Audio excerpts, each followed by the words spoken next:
தொடங்கினார். அடுத்தவர் விஷ்ணு பாதுகாவலர், அதைத் தொடர்ந்து சிவன் அழிப்பவர் மற்றும் வானசாத்திரலின் டெலரெலிசிமோஸ் கந்தர் பீஷ்மர் பெயர்களை தொடர்ந்து உச்சரித்தபோது யுதிஷ்டிரரின் கண்கள் வியப்புடன் வீழ்ந்தன. பீஷ்மவிமின் 3 கண்களைக் கொண்ட ஆண்டவர் நெருப்பின் கடவுளான கத்தி, காற்றின் கடவுளான வாயு, சந்திரமாஸ் ஆகியோரை குறிப்பிடுவதை அவர் கவனமாக கேட்டார். பின்னர் பீஷ்மர் வானத்தில் வாழ்ந்த தெய்வீக மனிதர்களைப் பற்றி பேசினார். இச்சாவாசு, அசுவின் பித்திகள் மற்றும் தமம் நீதியே, கங்கை, யமுனை, சரஸ்வதி போன்ற பெரிய நதிகளைப் பற்றி அவர் குறிப்பிட்டார். அவை அவற்றின் தூய்மைப்படுத்தும் சக்திகளுக்காக மறிக்கப்பட்ட நபாராயணம் தொடர்ந்தபோது வேத கோட்பாட்டை கொண்ட முனிவர்களின் பெயர்களை பீஷ்மர் பட்டியலிட்டார். கீதாதரை, பியா, கச்சிவ், ஆசிர, பிரிது, அங்கிராஸ், கன்வா, மேதாதிதி மற்றும் வரி.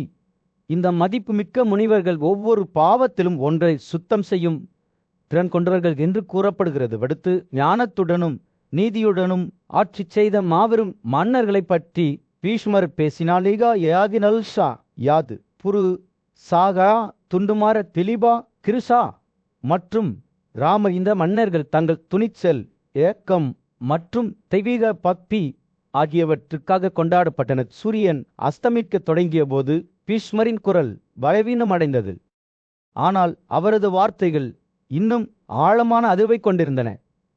பீஷ்மர், இந்த பெயர்கள் வெறும் ஒலிகள் மட்டுமல்ல, அவை நம் ஆன்மாவை தூய்மைப்படுத்தும் சக்தியையும் பிறப்பு சுழற்சியிலிருந்து நமக்கு விடுதலையையும் அளிக்கின்றன என்று கூறி முடித்தபோது யுதிஷ்டிரர் மிகுந்த கவனத்துடன் கேட்டார்.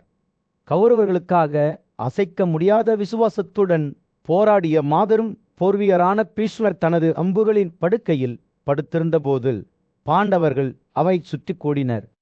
அவர்களில் ஞானியும் நீதிமானுமான மன்னரான யுதிஷ்டிரரும் இருந்தார். அவர் மரியாதைக்குரிய முனிவர் வியாசர் பேசத் தொடங்கியதும் அமைதியாக அமர்ந்திருந்தார். வியாசரின் வார்த்தைகள் மரநெறி நிலைகளில் மிதக்கும் ஒரு மென்மையான காற்றைப் போல இருந்தன. பண்டைய ஞானத்தின் சிறுசுக்களை சுமந்து சென்றன. அவர் கடமை, நீதி மற்றும் பரிசுகளையும் செல்வத்தையும் நிர்வகிக்கும் கட்டளைகளை பற்றி பேசினார். யுதிஷ்டிரர் கவனமாக கேட்டார். அவரது மனம் ஒரு சோலையில் ஒரு வறண்ட பயணியைப் போல அறிவை குடித்தது. வியாசரின் வார்த்தைகள் அவற்றின் மந்தத்தை நகர்த்தி கொண்டிருக்கும் போது ராஜாவின் சந்தேகங்கள் மங்கத் தொடங்கின. காலை மூடுபனி உதிக்கும் சூரியனுக்கு முன் மறைந்து விட்டது போல விஸ்வர் இறுதியாக அமைதியாக விழுந்தபோது கூட்டம் முழுவதும் தென்வாசில் ஒரு ஓவியம் போல இருந்தது. காற்று எதிர்பார்ப்புடன் கனமாக இருந்தது. அமைதியானது பேசப்படாத உணர்ச்சிகளால் எதிரொலிப்பதாக தோன்றியது. அப்போதுதான் வியாசர் மீண்டும் ஒருமுறை பேசினார். மென்மையான கற்களின் மீது குமுறுகிற மென்மையான ஓடை போன்ற அவரது குரல். ராஜாவே, அவர் யுதிஷ்டிரரிடம் கூறினார், உங்கள் சகோதரர்களும் பின்பற்றுபவர்களும் தங்கள் உண்மையான இயல்புக்கு மீட்டெடுக்கப்பட்டுள்ளனர். கிருஷ்ணர் உங்கள் பக்கத்தில் இருப்பதால் நீங்கள் மரியாதை செலுத்த வந்துள்ளீர்கள். வியாசரின் வார்த்தைகள் கங்கையின் அவரச மகனான திருதராஷ்டிரருக்கு பேசுவதற்கு ஒரு குறிப்பாக இருந்தன. அவரது குரல் ஒரு சூடான கோடை காற்றைப் போலவும் இனிமையாகவும் மென்மையாகவும் இருந்தது. அவர் யுதிஷ்டிரரை இனிமையான தொனிகளில் உரையாற்றினார். நகரத்திற்கு திரும்புங்கள். ராஜாவே, உங்கள் இதயத்தின் காய்ச்சல் நீங்கும். நீங்கள் ஒரு சத்திரியர் என்பதை நினைவில் கொள்ளுங்கள்.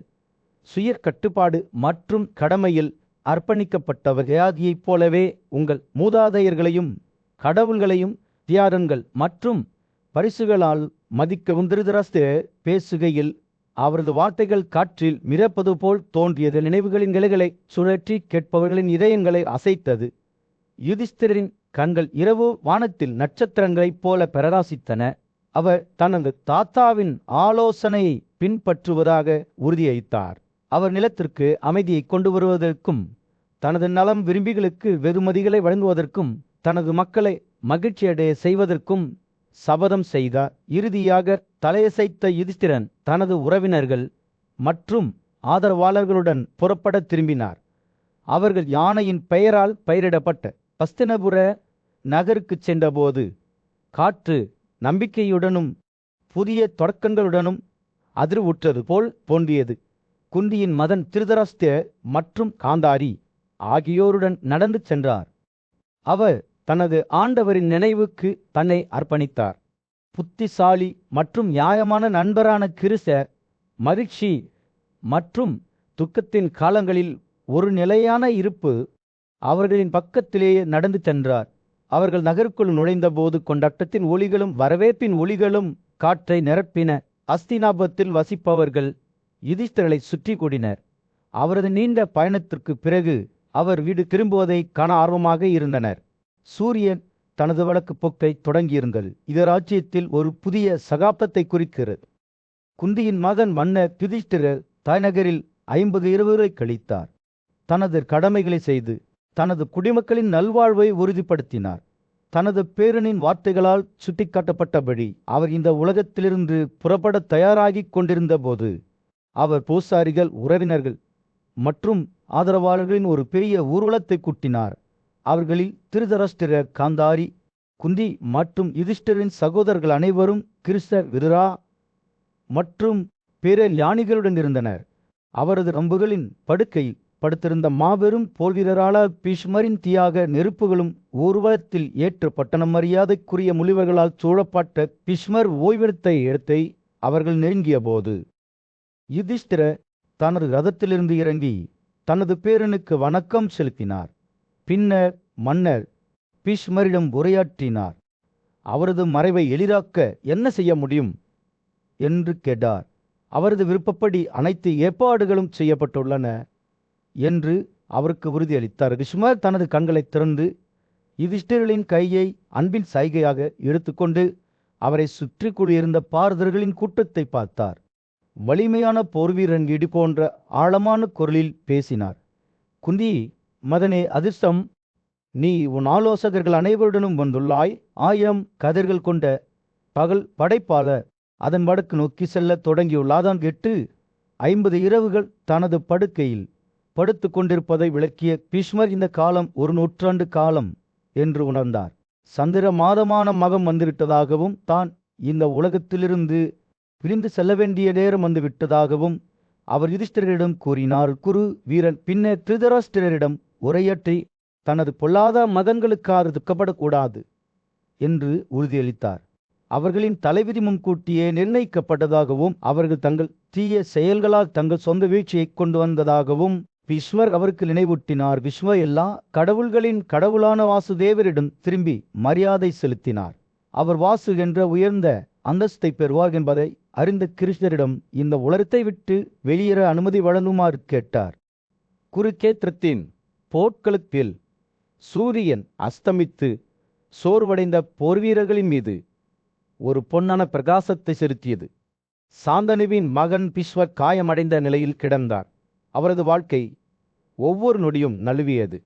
அந்த மாபெரும் போர்வீரரின் மூச்சு மங்கியதால் அவர் தனது உயிர் ஆற்றல்களை ஒவ்வொன்றாக தனது உடலின் பல்வேறு பகுதிகளில் பண்டைய யோகா கலையால் கற்பிக்கப்பட்டபடி பிடித்து கொள்ள தொடங்கினார். பீஷ்மரின் உயிர் சக்தி கடலில் ஓடும் ஒரு வலிமையான நதியைப் போல குறைந்து பாய்வதை பார்வையாளர்கள் பம்மையுடன் பார்த்தனர். அவரது உடல் ஒரு காலத்தில் வலிமையானதாகவும் சரிப்புத்தன்மையற்றதாகவும் இருந்தது. இப்போது அமைதியாக வளர்ந்தது. தவிர்க்க முடியாததற்கு சரணடைவது போல் யாசர், நாரதர் மற்றும் அசிதாப் உள்ளிட்ட உயர்ந்த ஆன்மீக வீரர்கள் தங்களுக்கு முன்னால் வெளிப்படும் காட்சியில் தங்கள் கண்களை நிலைநிறுத்திக் கொண்டு அமர்ந்திருந்தனர். பீஷ்மரின் மூச்சுகள் உயர்ந்தபோது அவரது உடல் வலியிலிருந்தும் வேதனையிலிருந்தும் விடுபட்டது. அதன் காயங்கள் ஒரு நொடியில் குணமடைந்தன. கூடியிருந்த முனிவர்களும் ஒரு காலத்தில் சக்தி வாய்ந்த போர்வீரரின் வடிவம் மாறி அமைதியாகவும் மாறுவதை ஆச்சரியத்துடன் பார்த்தனர். வானம் வருசுகள் ஒலிக்கத் தொடங்கின. அவற்றின் தாள துடிப்புகள் வானங்களில் எதிரொலித்தன. பீஷ்மர் கடவுளின் சாமர்த்தியத்துக்கு மாறியதை அறிவிப்பது போல ஒரு நதியைப் போல உருவகப்படுத்தப்பட்ட கண்ணீர் தேவி அழுது புலம்பினாள். அவருடைய நீர் துக்கத்தில் மூழ்கியது. அவர் கூடியிருந்த மன்னர்களிடம் தனது மகனின் நல்லொழுக்கங்கள் மற்றும் சாதனைகளை பற்றி சொன்னாள். அவர் எங்கள் குடும்பத்திற்கு பலத்தின் தூணாக இருந்தார் என்று புலம்பினார். போரில் அவரது வீரத்திற்கு எல்லையே இல்லை. அவரது ஞானம் நம் அனைவரையும் வழிநடத்தியது. தெய்வீக இளவரசரான கிருகர் கங்கை ஆறுதல் படுத்தினார். பீஷ்மர் இந்த உலகத்தை விட்டு வெளியேற வேண்டும் என்று விதிக்கப்பட்டிருந்தார். ஆனால் இப்போது சொர்க்கத்தின் மிக உயர்ந்த பகுதிகளுக்கு ஏறுவார் என்று விளக்கினார். கிருசரில் வார்த்தைகள் கங்கையின் துக்ககரமான இதயத்திற்கு ஒரு தைலம் போன்றது. பீஷ்மர் ஒரு சாபத்தின் காரணமாக மனிதர்களிடையே பிறந்த ஒரு தெய்வீக உயிரினமான வாசிவில் ஒருவர் என்று அவர் அவரிடம் கூறும்போது அவர் கவனமாக கேட்டார். அவர் தனது சர கடவுள்களுடன் சேர சென்று விட்டார் என்று கிறிஸ்து கூறினார். அவரது குரல் இனிமையானது மற்றும் உறுதியளிக்கிறது. போர்க்களத்தில் அவர் செய்த தியாகம் வரும் காலங்களில் நினைவு கூறப்படும். கங்கையின் துக்கம் குறையத் தொடங்கியதும் கூடியிருந்த மன்னர்களும் முனிவர்களும் அவரது மகனின் உடலுக்கு மரியாதை செலுத்தினர். அவர்கள் நறுமணமுள்ள பூக்களாலும் புனித காடுகளாலும் அலங்கரிக்கப்பட்ட ஒரு அற்புதமான இறுதி சிலையை கட்டினர். யுதிஷ்டிரனும் வித்துராவும் பீஷ்மரின் உடலை பற்றி துணியால் மூடினர். அதே நேரத்தில் பீமனும் அதுலனும் வாள்களை உயர்த்தி வைத்திருந்தனர். அவரது ஆன்மாவை மேல் நோக்கி வழிநடத்துவது போல் பித்தி பலி மிகுந்த ஆரவாரத்துடன் நிகழ்த்தப்பட்டது. சமணர்களின் பாடகர்கள் வானத்தில் எதிரொலிக்கும் பாடல்களை உச்சரித்தனர். புனித நெருப்பு வெடித்து கதித்தது. கூடியிருந்த மன்னர்கள் செய்த காணிக்கைகளை எரித்தது. தீப்பிழம்புகள் மறைந்தவுடன் குருக்கள் பாதிரதி நதிக்கு சென்றனர். வியாசர், நாரதர் மற்றும் பிறருடன் சென்றனர்.